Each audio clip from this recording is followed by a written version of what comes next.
ఇప్పుడే జీ5 app download చేయండి. చూడండి మీ ఫేవరెట్ టీవీ షోస్ ఎప్పుడైనా ఎక్కడైనా. పున్నమి, నువ్వు కుస్తీ పోటీలో ఎలాగైనా సరే గెలవాలి. గెలుస్తుంది శివదేవా.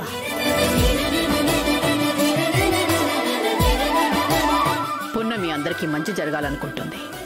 అలాంటిది పున్నమికి మంచి జరుగుతుందంటే ఆ భగవంతుడు గెలిపించకుండా ఉంటాడా? ఎందుకు గెలిపించడు? గెలిపిస్తాడు. పున్నమి గెలవాలి. అయ్యగారు వాళ్ళు పున్నమిని దత్తత తీసుకోవాలి. ఆ తర్వాత పెళ్లి చేసి పంపించాలి. అప్పటి వరకు పున్నమికి ఏ వైపు నుండి ఎలాంటి ప్రమాదం కలగకూడదు. ఎట్టి పరిస్థితుల్లోనూ పున్నమి గెలవదు. వీళ్ళు దత్తత తీసుకోవడమో కుదరదు. బయలుదేరదాం పద.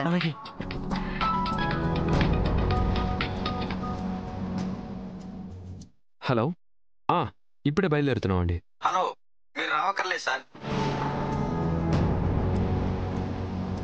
అసలు ఏం మాట్లాడుతున్నారండి? అవునండి, ఇప్పుడు కుస్తీ పోటీలు నిర్వహించే ఫౌండర్ కి రోడ్డు ప్రమాదం జరిగింది. అయ్యో, అందువల్ల ఈ పోటీలు జరగట్లేదు. ఈ విషయం రాజమాతకి చెప్పండి.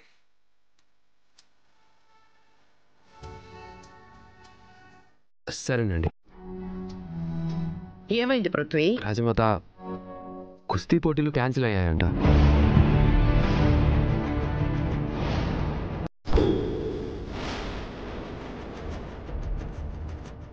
అవును రాజమాత, ఇప్పుడే వాళ్లే ఫోన్ చేసి ఈ విషయం మనకి చెప్పారు. భగవంతుడా, ఇదేంటి ఇలా అయ్యింది? బిడ్డకి పెళ్లి చేసి పంపిద్దాం అనుకుంటే ఇలా అడ్డుకట్ట వేసేవేంటి స్వామి? నాకేం చేయాలో ఆ భగవంతుడికి తెలుసు.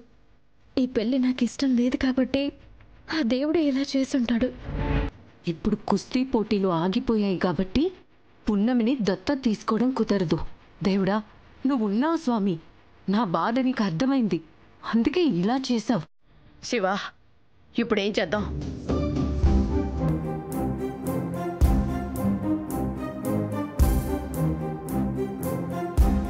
ఇక మనం మాత్రం ఏం చేస్తామమ్మా? పోటీలు జరిగుంటే పున్నమి తప్పకుండా గెలిచుండేది కదా. మళ్ళీ పోటీలు ఎప్పుడు పెడతారో తెలియదు కాబట్టి అంతకాలం పున్నమికి పెళ్లి చేయకుండా ఉండలేం కాబట్టి పున్నమిని దత్తత తీసేసుకుందాం.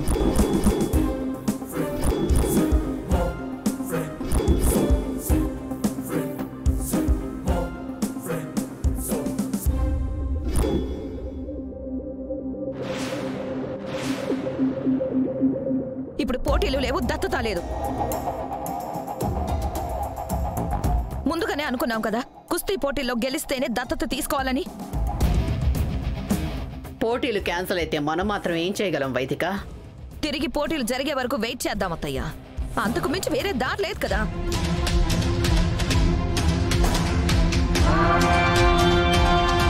ఆంటీ, సిచ్యువేషన్స్ అన్నీ మీకు తెలుసు.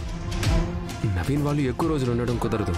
వాళ్ళు తిరిగి అమెరికా వెళ్లేలోపు పున్నమి నవీన్లకి పెళ్లి చేయాలి.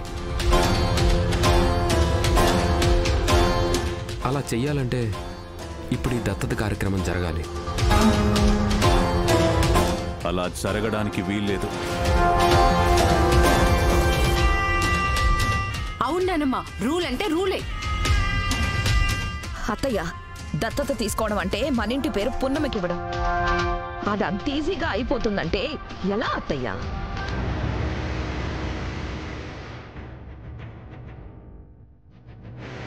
వైదిక, పున్నమిని దత్తత తీసుకోవడానికి అర్హత మీరు కుస్తీ పోటీలు అనుకున్నారు. కానీ నేను మాత్రం నన్ను ప్రాణాపాయ స్థితి నుంచి కాపాడిన ప్రతి సందర్భాన్ని పున్నమిని దత్తత తీసుకోవడానికి అర్హతగా అనుకున్నాను నేను. అన్నయ్య, ఎవరేం చెప్పినా సరే నేను మాత్రం విందల్చుకోలేదు. ఏ, నా ప్రాణం మీదకి వచ్చినప్పుడు మీరందరూ నా చుట్టూ ఉన్నారు కదా, మరి మీరెందుకు రిస్క్ చేయలేదు?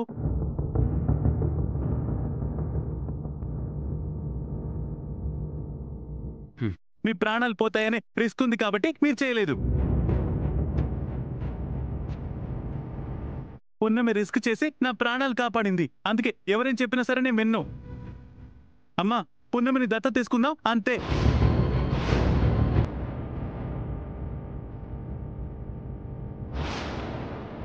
వైదిక, ఈ విషయాన్ని ఇంతటితో వదిలేయండి. పున్నమిని కూడా మనింటి బిడ్డగా భావించి తనకి పెళ్లి చేసి పంపించేంత వరకు బాధ్యత మనదే. అందుకే దత్తత తీసుకుంటున్నాం అంతే.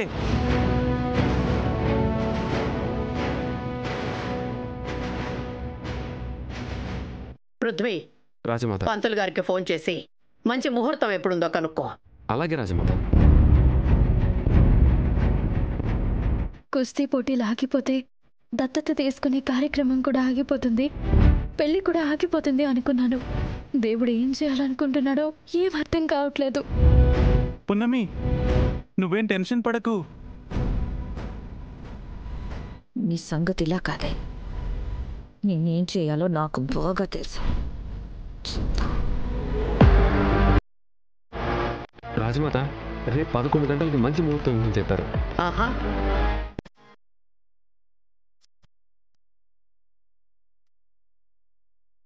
అయితే ఆ ముహూర్తానికి పెట్టుకుందాం. బాబు నవీన్, మీ అమ్మ వాళ్ళకు కూడా విషయం చెప్పు. అలాగే గ్రాండ్. నేరుగా గుడి దగ్గరికే వచ్చేమను. కుదిరితే దత్తత కార్యక్రమం అయిపోయాక పెళ్లి ముహూర్తాలు కూడా పెట్టేసుకుందాం. అలాగే గ్రాండ్.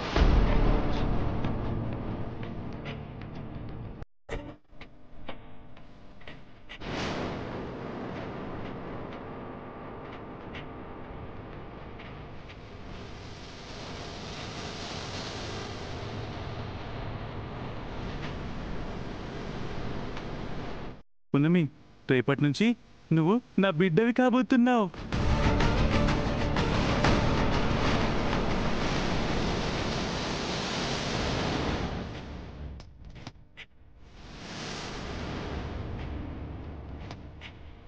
ఈ పున్నమి పెళ్ళి అయిపోతే వెళ్ళిపోతుంది అనుకున్నాను. మధ్యలో ఈ దత్తత కార్యక్రమం ఏంటి? దత్తత వరకు అంటే ఆస్తి కూడా దొబ్బేస్తారా ఏంటి వీళ్ళు? ఎలాగైనా సరే ఆపాలి.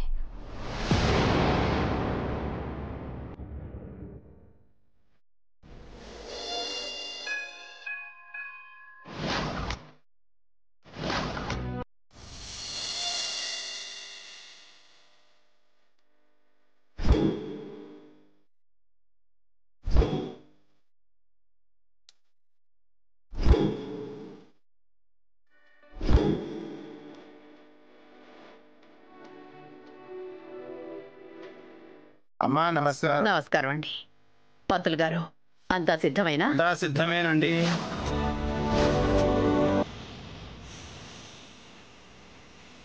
వచ్చేసారు.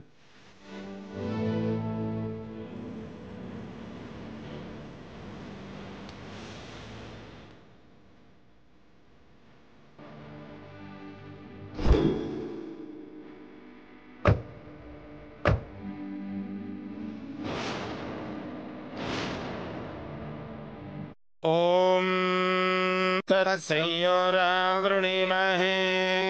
గావం యజ్ఞాయ ఎంత బాగుందో. దైవీ స్వస్తిరస్తునః స్వస్తిర్మానుషేభ్యః ఊర్ధ్వం జిగాతు భేషజం షన్నో అస్తు ద్విపదే. జీ5 యాప్ డౌన్లోడ్ చేసి అన్ని ఎపిసోడ్స్ పూర్తి ఉచితంగా చూడండి.